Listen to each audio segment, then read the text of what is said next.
up? I see I'm trending on Facebook today. Yes, facing calls for dismissal based on my constitutional right to free speech. Well, I hate to break it to the internet trolls and the wishful thinking liberals, but my boss has already addressed this. See, here at Glenn Beck's The Blaze, we don't silence and stamp out voices we disagree with. Glenn and I are not the same voice. We often disagree, and guess what? That's what makes this place different. Here, we still view the freedom of speech not only as fundamental to our way of life as Americans, but also as a natural right, a God-given right. Few people in media have the passion and conviction to speak up for fear of being shunned, alienated, or their new favorite, the go-to racist label. Well, I don't play that game. I won't let the mainstream media decide what narrative deserves to be heard.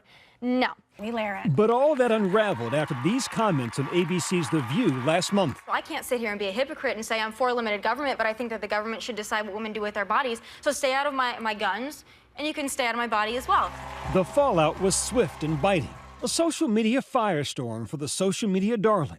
But it's when she got back home to Dallas, she says, that the other shoe dropped. I was getting ready to go in and do my show and got a phone call saying that the show was not on. They'd been suspended for a week, perhaps longer. I was flabbergasted. Lahren says the Blaze suspended her and terminated her show because of her pro-choice statements, a claim the Blaze denies. Lahren is now suing for wrongful termination. This is not about politics. This is about someone who had an opposing viewpoint that has been silenced and sidelined and thrown away.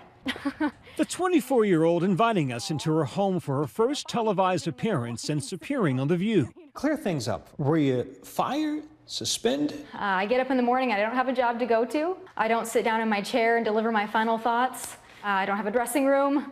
So I'm terminated, I'm fired. Oh, in your face, nigga, in your face! It hurts, don't it? It hurts. Burns, doesn't it, nigga?